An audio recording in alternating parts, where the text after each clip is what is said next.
Muito bem, queridos. Então, nós estamos aqui trabalhando nas quartas-feiras naquilo que nós chamamos de doutrinas fundamentais, que é o quê?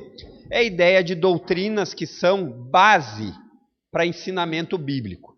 Então, quando a gente fala em fundamento, é aquilo que precisa existir para ser construído em cima.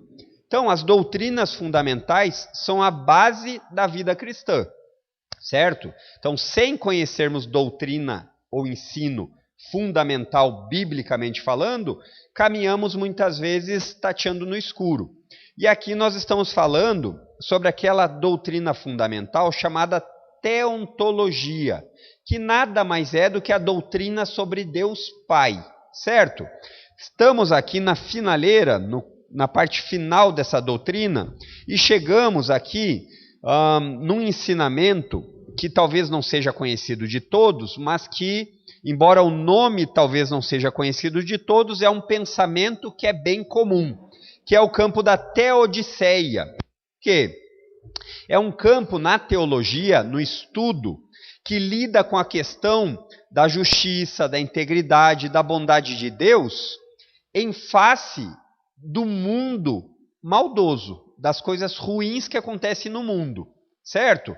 Então a pergunta aqui que a Teodiceia tenta responder é: como explicar a existência de um Deus bom e poderoso se nós vivemos num mundo mal, existe mal no universo? Então as respostas aqui nós já trabalhamos. Muitas pessoas vão dizer: olha, Deus não é bom, porque se ele fosse bom, o mal não existiria. Então às vezes a gente pode até concordar, dizer: é verdade. Por quê? Porque talvez a gente não conheça a Bíblia. Ou então, outra escapatória aqui que as pessoas fazem é: sim, Deus é bom, mas ele não tem poder, por isso que o mal existe. Porém, essas duas respostas são respostas de pessoas que não têm a Bíblia como sua regra de vida e fé. Nós aqui demos algumas respostas bíblicas, e aqui eu acho que nós quase chegaremos ao fim. Falamos 4 respostas bíblicas para esse problema. Como interagir com Deus bom e poderoso e o mal que existe no mundo. Então, a primeira resposta bíblica é: Deus não criou o mal, ou em outras palavras, a Bíblia fala isso, pecado. O pecado não foi criado por Deus. O segundo ponto que nós tratamos diz respeito a um texto da Bíblia que fala que Deus traz o mal. Mas esse texto da Bíblia, ele muitas vezes é mal compreendido, porque a ideia deste texto de Isaías é que o mal que Deus traz é um castigo merecido por atos mal feitos. Então, de certa forma, uma condenação ela é um ato mal, mas nem sempre esse ato mal é errado. Entenderam? Aqui eu só estou passando rápido porque nós já falamos a respeito disso. Inclusive tem gravado lá, dá para recapitular no site lá da igreja. A terceira resposta é: além do mal moral, o mal do que é errado, que é o que a Bíblia chama de pecado, e do mal punitivo, o mal que é encarregado de castigar a injustiça. Então a ideia aqui você pode sempre associar assim: um juiz bom precisa condenar com castigo severo aquilo que é mal. Então dessa forma ele aplica um mal para punir o castigo, certo? Mas também existe o mal natural. O que é o mal natural? O mal natural é a presença que nós vemos das coisas se deteriorando. Você percebe que a partir do pecado entrando no mundo, nós temos muitos problemas, tanto na criação como em nós mesmos. Então essas mazelas, esses problemas, esses defeitos que nós muitas vezes temos, de todos os tipos, dizem respeito ao pecado entrando no mundo. Então muitas vezes nós olhamos e pensamos: por que uma criança nasce aleijada? Por que uma criança passa fome? Esse mal que essas pessoas têm ou sentem ou experimentam diz respeito ao pecado. O pecado. O culpado disso é a entrada do pecado no mundo. Então, assim como um parasita, ele usa do seu hospedeiro para destruí-lo, é assim que um vírus muitas vezes faz, assim é o pecado nos seres humanos. Ele habita nos seres humanos e ele traz todo tipo de destruição possível. A gente poderia ir aqui um pouquinho mais longe, a gente sabe que o principal delas é a morte espiritual, afastamento de Deus, mas que também tem uma consequência física, que é a morte natural, da qual até os crentes experimentam. Então você percebe que isso daqui é uma resposta bíblica. Então nós não simplesmente dizemos, olha, isso daí não vou te responder. Nós respondemos. Isso está acontecendo porque esse mundo caminha num estágio de destruição. Ai, mas eu não acredito nisso. É só você olhar. É só você olhar no espelho e ver como diariamente você vai ter alguma coisa que não devia estar lá, né? Uma ruguinha, um cabelo branco. Às vezes tem coisas que também não deveriam estar lá, que é um pelo na orelha crescendo. Né? Isso é porque o processo está de decomposição. O quarto ponto aqui que nós falamos da resposta é: a Bíblia não deixa dúvidas de que Deus não só permite, como ele decreta, ele usa e muitas vezes ele até ordena o mal em todos os seus aspectos. O que queremos dizer com isso? Deus controla todas as coisas. E nós vimos os desdobramentos disso na Bíblia, né? Então, assim, Deus faz isso de uma forma enigmática. Ele não é o causador do pecado, mas o homem também não é inocente. Então, esse aqui é um daqueles momentos difíceis, mas que nós não simplesmente não pensamos a respeito. Nós vamos para a Bíblia, é isso que a Bíblia nos ensina. Tá? Até aqui, beleza? A recapitulação? Foi muito rápida? Mas é que tem que ser mesmo, né? Porque o pastor Fernando hoje me disse que um dos problemas da Teodiceia também é que eu recapitulo demais as aulas. Então ele disse que, e provavelmente é um mal do pecado, né? Mas aí pelo menos eu vou poder dizer assim, olha, eu repeti isso daí, irmãos. A culpa não é minha. Né? Passe de mim esse cálice. Então, hoje nós vamos aqui para algumas respostas a mais desse problema do mal e de Deus sendo um Deus bondoso e o mal existente. E a quinta resposta é que Deus, ele é soberano e santo. Essas duas características, esses dois atributos, são visivelmente destacados para Deus na Bíblia. E é importante que quando você pense nesses dois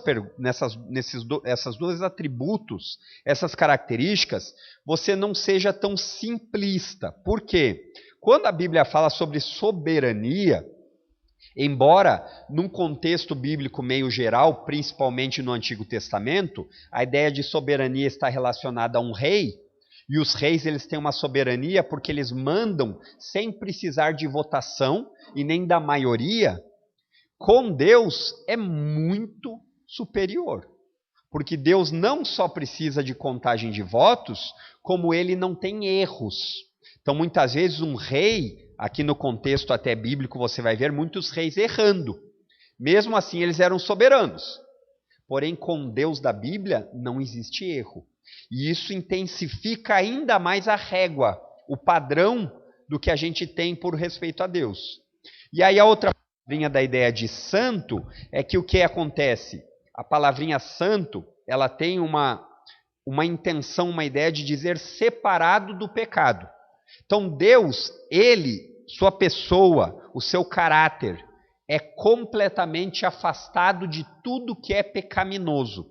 Então nenhuma atitude, nada, pode ser relacionada com Deus de um aspecto pecaminoso. O que queremos dizer com isso? Está escrito ali. Sendo soberano, Deus é aquele que legisla. O que é isso?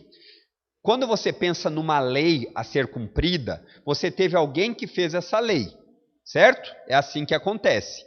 Só que a ideia aqui, quando nós falamos biblicamente, Deus está acima das leis. Ele não está sujeito às leis, porque as leis vêm do caráter santo de Deus.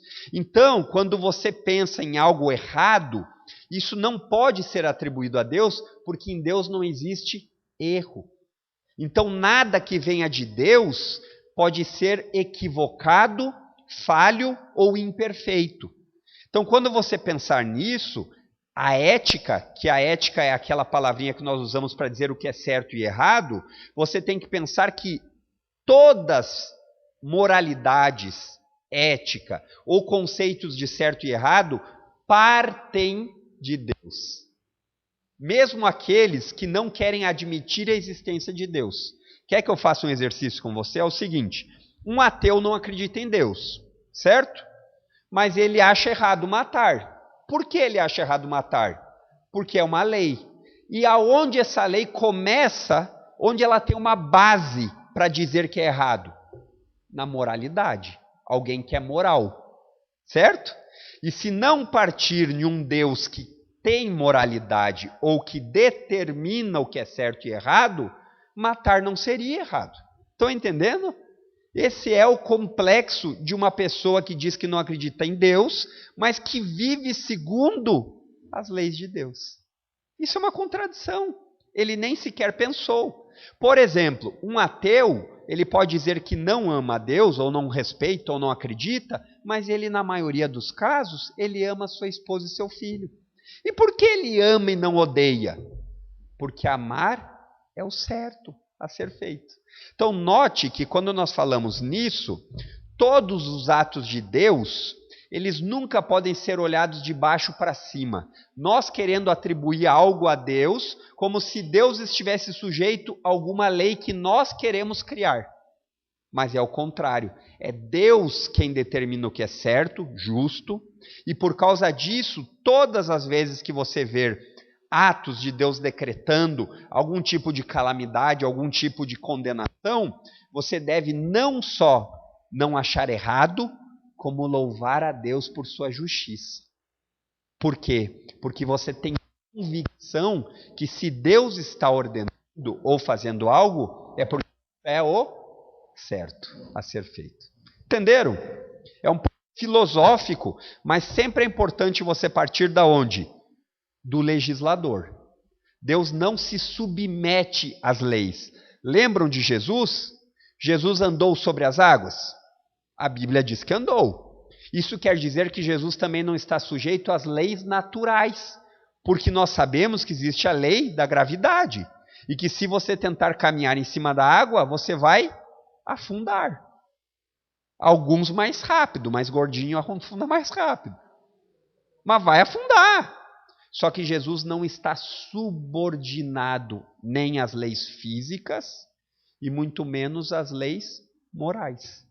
Ah, então está dizendo que Jesus não tinha preocupação. Não é isso. Jesus é o padrão da moralidade. Jesus é o padrão das leis. Por isso ele não está sujeito a elas. Abra aí sua Bíblia em Jó, capítulo 1, verso 20 a 22.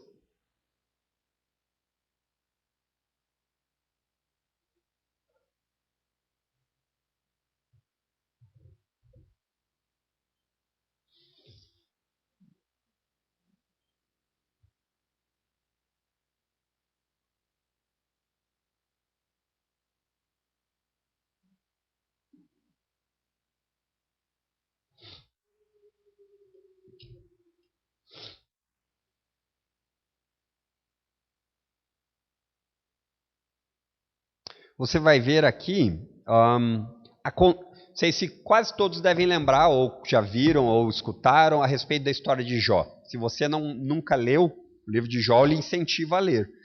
Então ali você vai ver uma história de várias coisas acontecendo na vida deste homem, e este homem, ele questiona durante esse livro a Deus, porque ele não entende muito bem o que está acontecendo com ele, porque ele não se acha merecedor de estar acontecendo aquelas coisas. Porém, é este o ponto. Quando Deus manda essas coisas acontecerem, seus propósitos são sempre justos, bons, e nós temos que louvá-lo. Ah, mas mesmo quando a gente não percebe? Sim, porque muitas vezes nós não temos a capacidade de compreender naquele momento. Então ele diz assim no verso 20: Então Jó se levantou e rasgou seu manto. Depois raspou a cabeça, prostrou-se com o rosto no chão em adoração. que tinha acontecido aqui? Jó tinha perdido tudo. Sua família, seus filhos, tinha perdido seus bens. Jó era um homem rico. Jó era um homem respeitado. E o estado, muitas vezes, de pobreza era mal visto pelos conterrâneos. Muitas vezes a ideia de miséria poderia estar relacionada à pessoa ser amaldiçoada. Então essa daí está recebendo uma maldição. Então você percebe que o que Jó faz aqui ele rasga seu manto, porque era uma expressão de dizer assim, tá difícil. Depois ele raspa a sua cabeça, prostra-se com o rosto no chão, como dizendo assim, eu sou pó mesmo, eu não tenho nada a oferecer e eu não sou mais nada. Se eu tinha alguma coisa até hoje, agora eu não tenho. Então ele prostra-se no chão em adoração e diz, saí nu do ventre de minha mãe e estarei nu quando partir. O Senhor me deu o que eu tinha, o Senhor me tomou. Louvado seja o nome do Senhor. Mas isso daí é quase impossível. Certamente que só por olhos humanos é impossível. Mas os crentes, os cristãos, eles não vivem apenas pelo que podem ver humanamente. Mas eles vivem por aquilo que a Bíblia ensina a respeito do que eles devem confiar. E esse é o dilema que o mundo não consegue entender. Como é que pode vocês muitas vezes passarem por dificuldades e louvarem a Deus?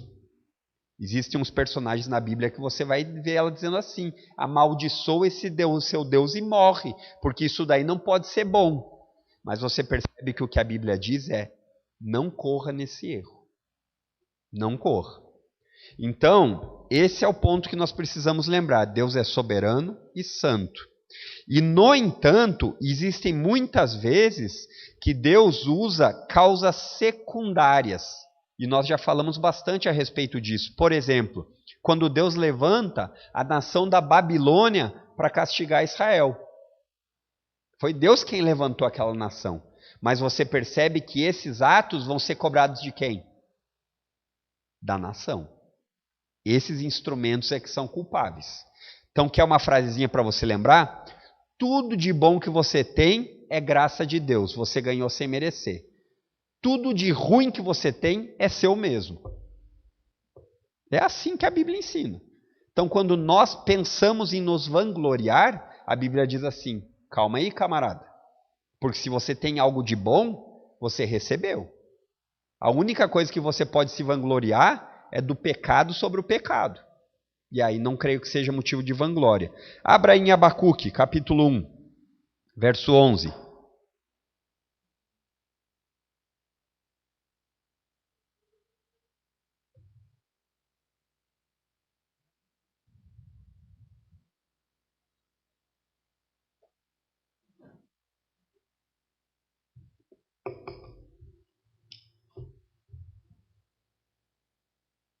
E aqui é uma descrição que o profeta está dando a respeito justamente de uma nação sendo levantada. E ele diz as características dessa nação. Ele diz assim, passam com rapidez como vento e desaparecem. Ou seja, por melhor que eles achem que são os mais fortes, os mais poderosos, não dura grande coisa. Vai passar. Porém, sua culpa é grande, pois tem como Deus sua própria força. Perceba que o com Deus aí não é o Deus com letra maiúscula, né? A tradução ela deixa com a letrinha minúscula para mostrar que é um Deus inventado. É um Deus que eles acreditam que são.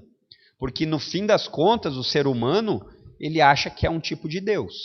Quando ele não quer se sujeitar à palavra de Deus.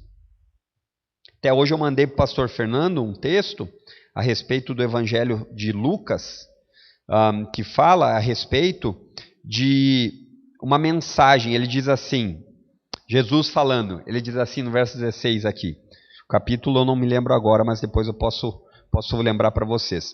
É aquele momento em que Jesus manda os 70 de 2 em 2.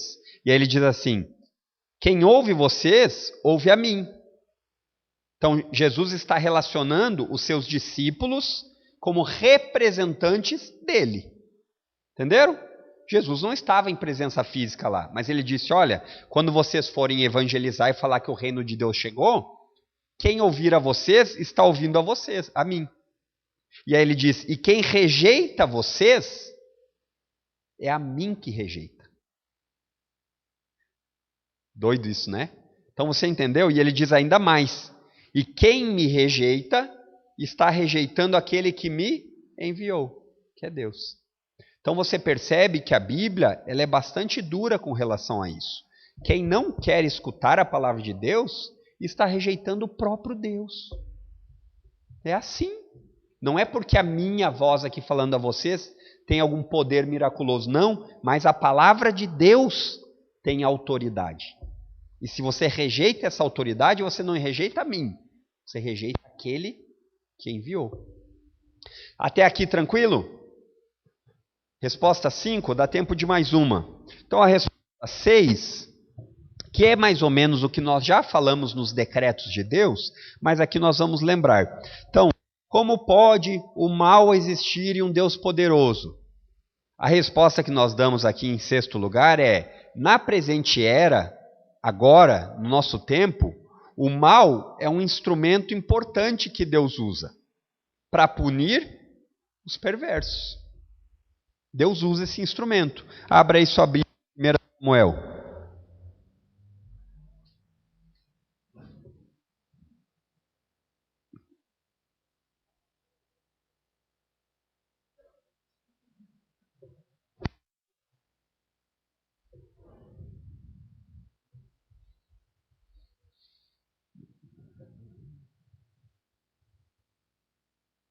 (16:14).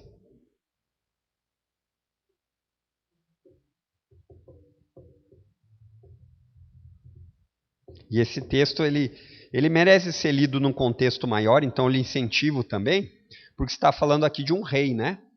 O contexto da monarquia, de um rei soberano, lembram? Porém, aqui o rei que estava sendo falado era um rei que havia sido levantado pelo povo, o povo quis esse rei, era um homem bonito, forte, padrão do mundo, né?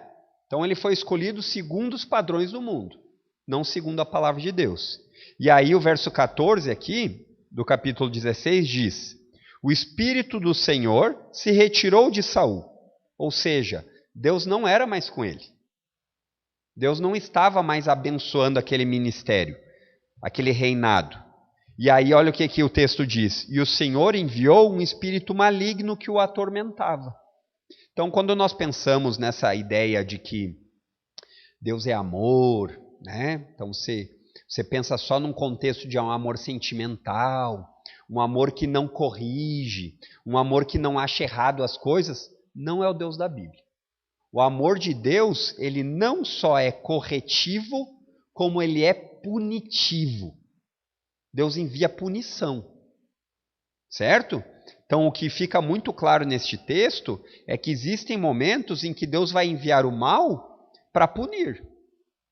Então, nós crentes não andemos o dia a dia achando que dá para viver do jeito que quiser, empurrando com a barriga.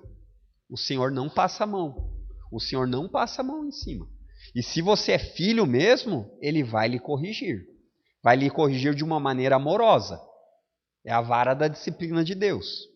Mas se você não for filho, Ele também vai lhe corrigir. Mas aí é a correção punitiva. Viu a diferença? Agora, abra sua Bíblia aí lá no finalzinho, Jeremias, no último verso desse daqui que nós pegamos dessa primeira parte.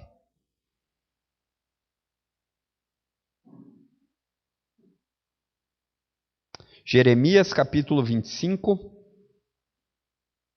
dos versos 11 a 14.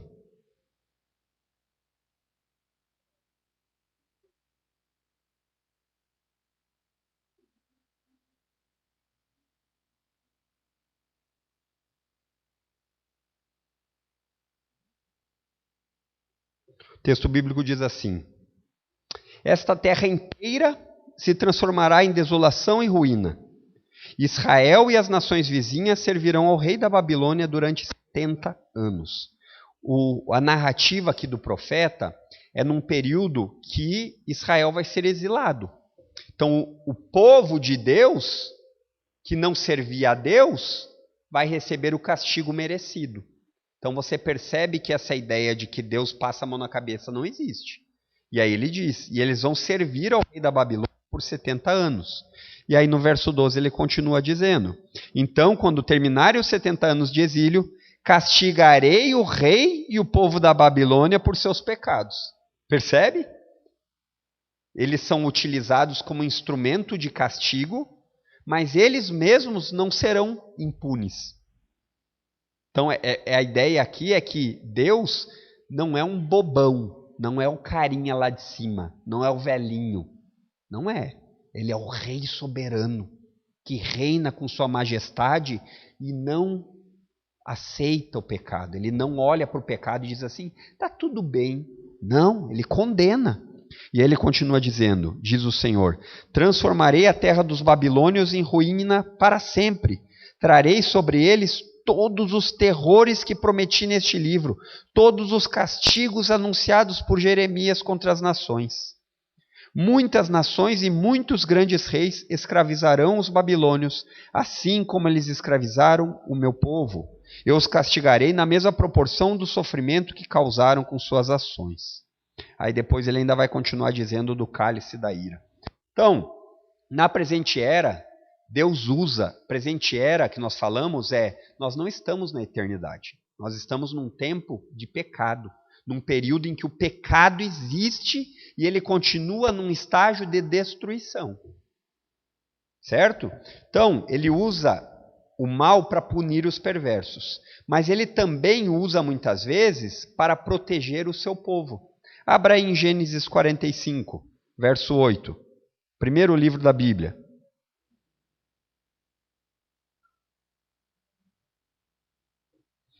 Esse nós até lemos já alguns estudos atrás, não me recordo se no anterior ou um pouco mais para trás, que é no episódio que nós sabemos muito bem a respeito de José. Né? A história de José, ela é uma história fantástica. Você vai vendo os desdobramentos daquilo e você tem todo tipo de sentimento, né? Você fica indignado contra fazerem um mal contra alguém que não merecia ou que nem sabia. Aí você vê depois essas pessoas sofrendo e você diz assim, se você é parecido comigo, bem feito. Eu? E no entanto não é esse o enredo da Bíblia. Não é esse o enredo. O enredo da Bíblia é assim, a vingança pertence a mim, diz o Senhor. Então, por mais que você tenha o desejo dá e passa. Então diga assim, eu não vou agir por desejo, eu vou agir por mandamento. E o mandamento é, não devo desejar a vingança para ele. E aí o texto bíblico diz assim, no verso 8, portanto, foi Deus quem me mandou para cá, e não vocês. Aí você escuta isso, você diz assim, olha, ou José conhece realmente Deus e tem um relacionamento com ele, ou ele é louco. Porque se você seguir a narrativa, todos os episódios que estão acontecendo maldosos, nenhum está dizendo assim, olha, é Deus quem está fazendo. Você vai perceber que são pessoas vendendo ele como escravo, maltratando ele, mandando ele para a prisão, intrigas de oposição com José, dizendo assim, olha, ele está dando em cima de mim. Então, mulheres dizendo, olha, ele dá em cima de mim. Coisas normais que nós sabemos que acontece. E, no entanto, olha a perspectiva de uma pessoa que enxerga a vida em uma perspectiva, sua cosmovisão de mundo não é baseada nas circunstâncias, mas naquilo que ele conhece de Deus. E ele diz assim, não foi vocês que me mandou para cá, foi Deus. Foi ele quem me fez conselheiro do faraó, administrador de todo o palácio e governador de todo o Egito. E o texto depois vai continuar falando, e você vai perceber que tudo isso aconteceu para que José pudesse ajudar sua família a não morrer de fome. Uma família que maltratou ele, vendeu como escravo, e ele vai ser aquele que vai ser o libertador deles. E também, na presente era, o mal é instrumento para promover a glória de Deus. Coisa doida isso. Como que isso pode ser possível? Abra lá sua Bíblia em João, capítulo 9.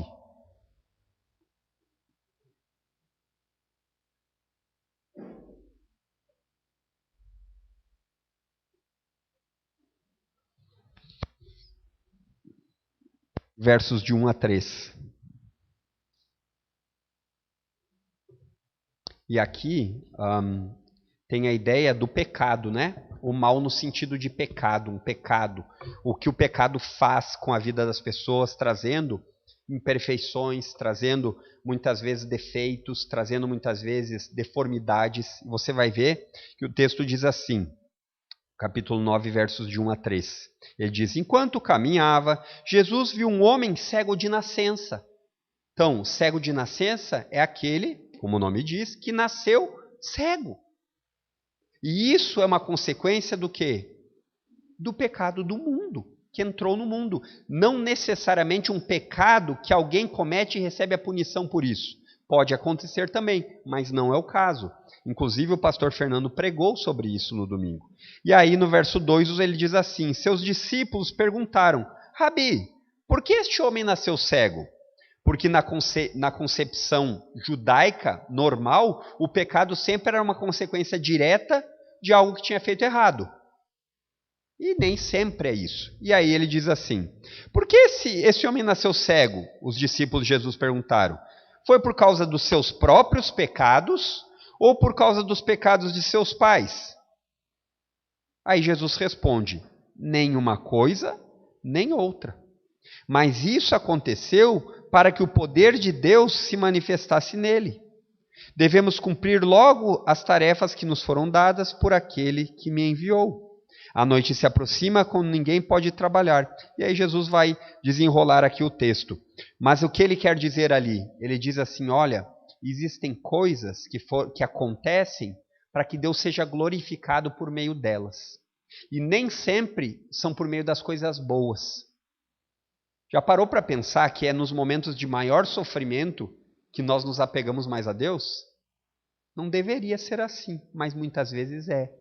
E quando você mais sente a necessidade, mais você reconhece o prazer da ajuda. E isso você dá mais glórias a Deus por causa disso. Perceberam? Então, note a diferença entre uma pessoa que está sentada numa sala com você. Aí existe aquela pessoa que lhe pede assim, pegue um copo de água para mim. Ela pode pegar o copo de água, mas ela não pega porque ela não valoriza que ela pode caminhar. E ela tampouco vai valorizar o seu esforço por ir lá. Ela no máximo vai dizer, valeu. Mas você pega um aleijado e ele pede assim, pegue um copo de água para mim. Ele reconhece que ele não consegue caminhar até lá. E que ele depende de você para tomar um simples copo de água. Então ele valoriza mais a ajuda. E assim deve ser conosco.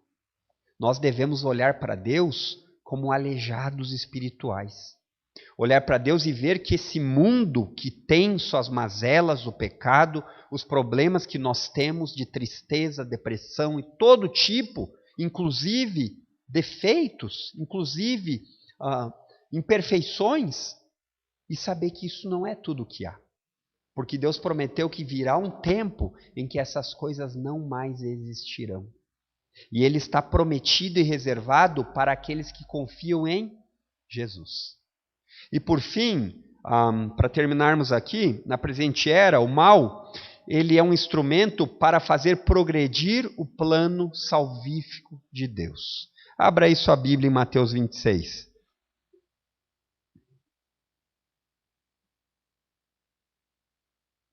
Versos de 52 a 54.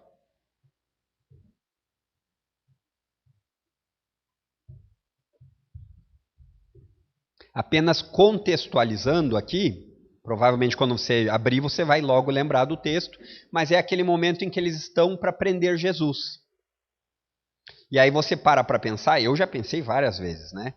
Se eu fosse no lugar de Jesus, eu ia dar um estralo de dedo e mandar vir fogo do céu. Eu ia ser um super-herói realmente, né? Por quê? Porque você olha para o Deus da glória na terra, se sujeitando a homens maus e não reagindo. Você diz 52 a 54. Você vê que isso não pode ser humano, tem que ser divino. Porque humanamente isso jamais passaria pela sua cabeça. Não, vamos fazer isso. Isso quer dizer o quê? Que no plano de Deus, Jesus participou ativamente. E isso para progredir o plano salvífico. Por quê? Porque Jesus veio para morrer por pecadores. Jesus veio para morrer por pecadores. Diz assim, verso 52. Guarde sua espada, disse Jesus. Os que usam a espada morrerão pela espada.